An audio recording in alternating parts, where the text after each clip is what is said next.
Madam Toastmaster, fellow Toastmasters, and most welcome guests. On Wednesday, March 27th, Jerry died. So let me start by giving you some context. Jerry has had a history of cardiac issues.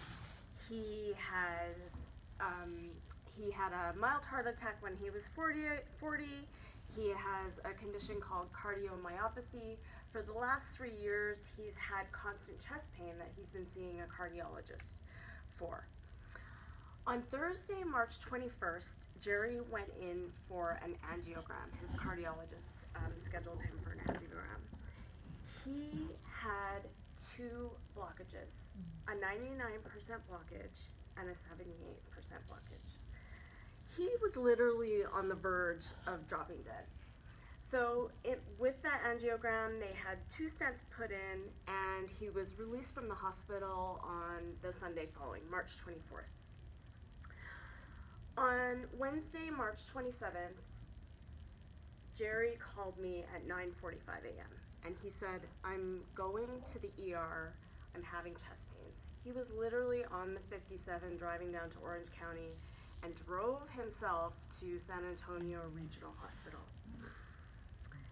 I was luckily working in Pomona, so I was able to get to the ER within 20 minutes, and I walked into the ER and he was hooked up to heart monitors. He seemed to be okay, but he still wasn't feeling well. So about 25 minutes into it, the ER doctor came in, and I decided to record what he was going to say because I have an awful memory, and I just wanted to make sure I could remember what the doctor was telling him. So here's what happened. I don't have a speaker, but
So what you heard there was the gentleman who was pumping on his heart.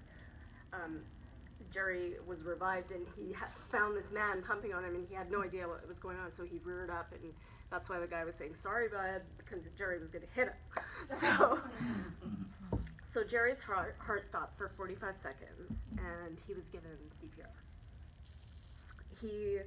Shortly thereafter, he was taken up to surgery, and he had a pacemaker put in. So since then, he's been in and out of the hospital a couple of times. As you can imagine, any sort of chest pain needs to be taken very seriously. We've been lucky enough that it's just precautionary, and they keep him overnight for observation.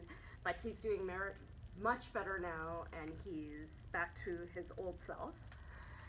So what did this experience teach me? It taught me about gratitude, and I am so grateful to still have my husband.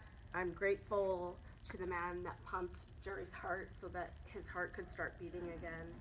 I'm grateful that I have a wonderful job and we have great health care, a good health care plan. I am grateful I did not have to tell his daughter and his grandkids that Jerry passed away that day. So now you know this story would not be complete if I didn't tell you about Jerry's shenanigans. So Jerry has taken this experience very seriously. He said to the doctor after it happened, and I didn't play that part, but he was breathing really heavily, and he said, "I don't want to die." So he's immediately changed his life. He's changed his eating habits. He was directed to be on a low sodium diet.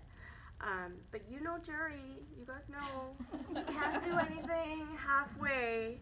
He's an all or nothing kind of guy. So Jerry has now adopted a whole foods, plant-based diet. Wow. Essentially, he's a vegan.